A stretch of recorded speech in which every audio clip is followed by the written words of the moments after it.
Fala pessoal, muito bom dia. Estamos aqui de novo na nossa rotininha. Hoje eu vou trazer um casinho de ultrassom para vocês, que é um suspeito de corpo estranho, né? Enfim, corpo estranho tem alguns detalhes importantes aí para quem está começando no ultrassom e, obviamente, para quem já tem experiência, isso é meio chovendo molhado.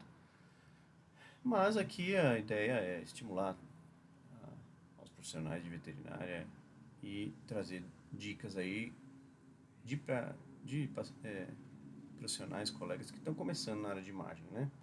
Lembrando que a gente tem a nossa escola de cursos e o nosso fornecedor de equipamentos, né? Temos uma parceria com a Xison, que é a terceira maior produtora de equipamento da China. São equipamentos excelentes que a gente tem lá na Engionvet, que é a outra empresa. Então, vai a recomendação aí, www.engionvet.com.br. Dá uma olhada no nosso programa de cursos para esse ano e nos equipamentos que a gente tem lá. Para ultrassom de abdômen, os ultraportáteis da Xison são comparáveis aos da GE. Então, assim, claro que só não compara o preço, né? Então, são equipamentos fantásticos. Então, a gente tem aqui na Mobilivet, que é a empresa do mesmo grupo, todas essas dicas para quem está começando. E lidar com um caso de corpo estranho é sempre importante pensar em várias coisas, especialmente um caso como esse, tá? Que eu já vou entrar nos detalhes já. Então, sem mais delongas, não esquece de dar o like, né? Dá um joinha pra gente aí, que ajuda o canal, se inscreve no canal, compartilha, né? Enfim, favorita, essas coisas todas aí do YouTube vocês já sabem. E vamos lá então. Então, um paciente jovem, né? Um shih tzuzinho de 1 ano e 8 meses,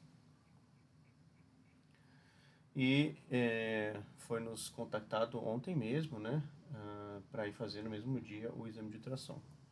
Então a gente foi lá correndo para ver o que a gente conseguiria ajudar.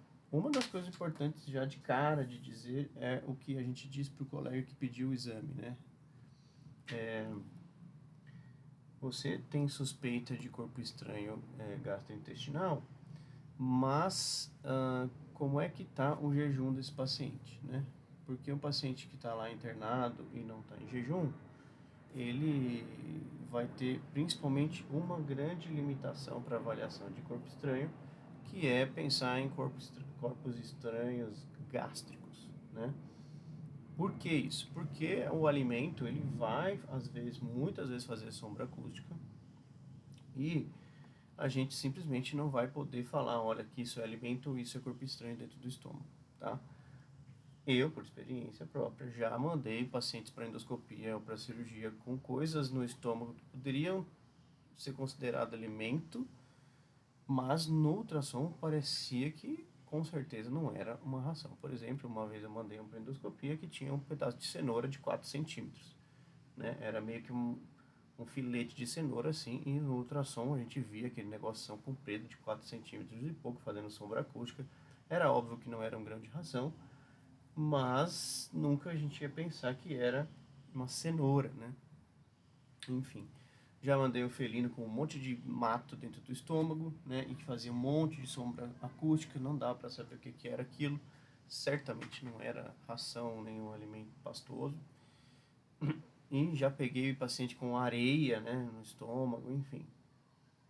Então, toda vez que a gente não tem o jejum adequado, e o jejum para corpo estranho gástrico tem que ser, assim, prioritariamente ou preferencialmente de 24 horas. É um jejum prolongado mesmo para ter todo o esvaziamento gástrico,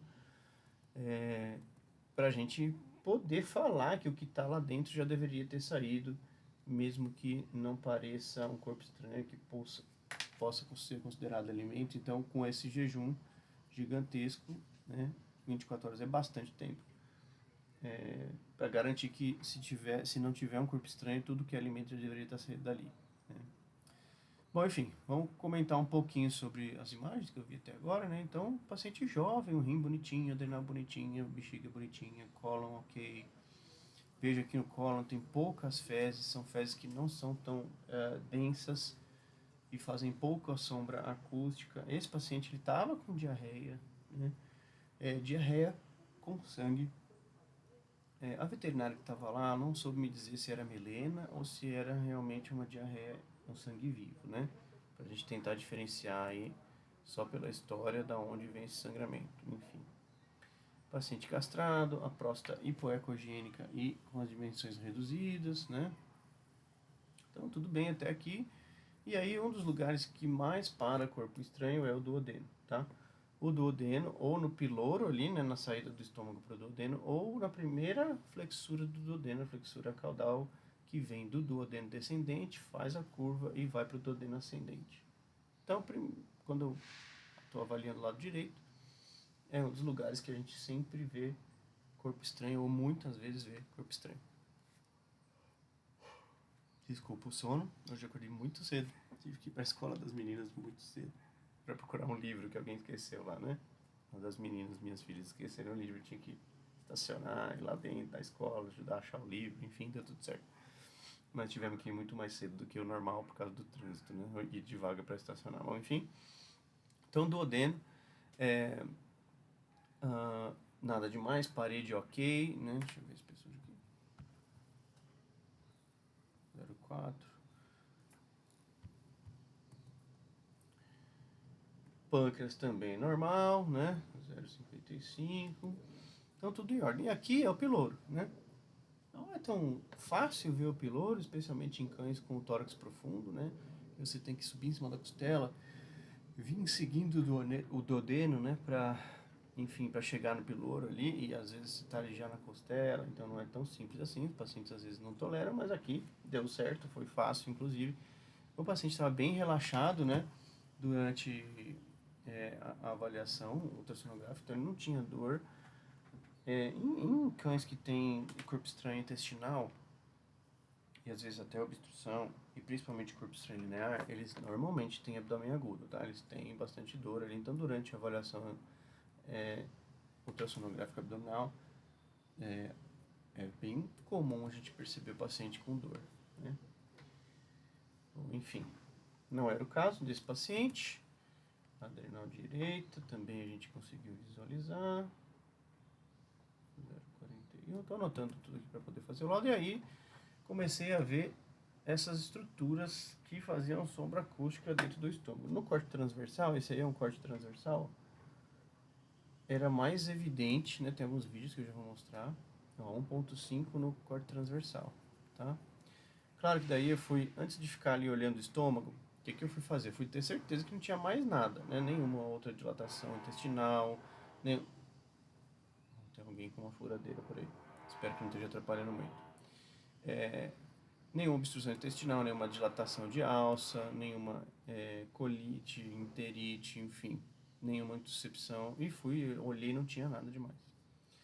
Aí eu comecei a olhar esse estômago perto da onde tem essa imagem que fazia sombra e a parede estava me parecendo demasiada. 0,50 para um cão pequenininho desse é um pouco acima, tá? A gente considera 0,55, se eu não me engano. A minha memória de parâmetro de normalidade é um pouco antiga, tá? Mas no nosso laudo a gente tem os parâmetros, depois eu dou uma olhada para vocês. Enfim, 0,55 para um cão gigante que nem Rottweiler, 0,5 para a maioria dos cães e 0,4, 0,45 para cães menores, tá? E ele estava em alguns pontos com 0,5, então tem uma gastrite aí que estava me parecendo, especialmente perto da onde eu vi aquelas imagens com sombra, né? Olha lá, 0,47, né? Ali o 0,6, ele é bem na prega ali, né? Bem, tem uma pregazinha aqui, né? Uma vilosidade. Aqui ele está com 0,6, mas era visível que tinha um edemaciamento dessa parede, tá? Era bem visível, o restante do estômago não estava assim. E aí comecei a ver, né, cada vez mais nitidamente essa imagem aí fazendo muita sombra acústica e com grande demais para ser uma ração. Isso tudo era no corte transversal, tá? E quando eu fazia o corte longitudinal, a gente via essas coisas aí, né? Isso é no corte transversal. E no corte longitudinal, ele chegava a 2,25 centímetros, tá? Enfim, bastante sombra. Como não tinha líquido para eu ver e ter certeza que é uma estrutura logo abaixo da parede, né, se eu tivesse a parede do estômago líquido e a estrutura, e isso se mexendo, fica bem fácil, a gente tem uma boa certeza de que isso é um corpo estranho, tá? Porque eu consigo ver a superfície do corpo estranho, porque a água ou o líquido, enfim, qualquer coisa líquida no estômago, que fazendo essa interface me ajudaria. E eu não tinha isso, né? Nós tentamos dar um pouquinho de água para o paciente, enfim, bebeu, mas não resolveu, tá? Então, o que eu tenho são essas estruturas aí que fazem sombra, tá? Com a superfície regular, e, enfim, dentro do estômago, tá? Então, dá para eu mandar esse paciente sem nenhuma ressalva para a cirurgia ou endoscopia? Não dá, tá? A gente tem que explicar que como não houve o jejum, e essa é a grande sacada desse vídeo aqui, acho que o conhecimento de experiência é isso, isso já me salvou várias vezes, né? Uma vez também avisamos, ó, tem sombra, não dá para dizer que não é alimento, se você quer ir para endoscopia, vai por conta e risco sua. Aí foi para endoscopia, não acharam corpo estranho, acharam, enfim, alguns alimentos esquisitos, tipo batata, né? Aqueles pedaços de batata do tamanho daqueles pedaços que a gente põe na carne com batata. Grande, né? E aquilo era talvez que fazia sombra, enfim. Depois a veterinária ligou, reclamando que pagou endoscopia, não resolveu nada. Eu falei, não é que não resolveu nada. Você teve certeza que não tem corpo estranho gástrico, né? Com ultrassom havia essa suspeita. Por isso você foi para endoscopia. E nós avisamos que isso era importante de saber que existem limitações. Então, acho que uma das coisas mais importantes aqui é ter essa certeza de que está todo mundo ciente das limitações no método, tá? E especialmente para corpo estranho gástrico, tá? Ultrassom é muito bom para obstruções intestinais. Se está obstruído, a gente vê, e é muito certo que não tem muito erro. Ou intussuscepção, a gente faz ultrassom e é ótimo e fácil de ver e mais ou menos mais ou menos não, mas assim, é muito difícil perder. Por menos experiência que você tenha, se fizer um exame físico legal e palpar, você vai sentir, daí põe o transdutor em cima, você vai ver intussuscepção, muita dor, às vezes líquido livre, inflamatório e tal. Corpo estranho linear é bem característico, não é tão fácil de ver, mas é bem característico que acontece, enfim. Agora, o corpo estranho gástrico, ele é um dos mais desafiadores para a gente conseguir saber. Esse aí que vocês estão vendo é um videozinho de todas as alças jejunais ali, né, que eu fiz questão de fazer um videozinho para evidenciar que não tinha dilatação nenhuma. Enfim, e aí a gente tem toda essa, ó lá, 0,52 de parede do estômago, né, essa é a maior parede que eu peguei. E aqui a gente tem a interface com o gás do estômago, né, e aí de repente o gás para de aparecer e você tem uma sombrona acústica bem evidente, né. Não tem jeito disso aqui não ser uma estrutura densa, né, porque faz sombra, está no estômago e é grande. Então, você tem que jump to conclusions, né? Esse jump to conclusions, né, assumir, deduzir, é o que faz a gente ter menos precisão e, às vezes, ir para o procedimento cirúrgico ou endoscópico e não ter o que você achava que tinha. Mas com a imagem dessa, não tem como você, como clínico, não fazer nada, né? Talvez causar um vômito, né? Uma êmese artificial para, quem sabe, esse paciente expelir isso aí, né? Com todos os riscos de broncoaspiração, blá blá blá, enfim. A conduta não é simples de deduzir e de tomar apenas com ultrassom de abdômen, tá? Então, às vezes, você vai fazer procedimento endoscópico ou cirúrgico e ele vai ser, inclusive, diagnóstico, não apenas terapêutico, porque o ultrassom não consegue fechar sozinho esse tipo de caso, e isso tem que ficar muito, muito bem claro, porque envolve custos, envolve profissionais, envolve colegas, né, que vão estar ali se dedicando, gastando tempo deles, e o tutor que vai estar pagando a conta. Então, tudo isso tem que ser conversado, explicado, e essas limitações muito bem entendidas. Beleza? Fico por aqui então com esse caso. Espero que vocês tenham gostado, espero que tenham contribuído. Se gostou, deixa o like, não esquece de dar um joinha e se inscreve no canal. Um abraço, bom dia a todos e até o próximo. Valeu!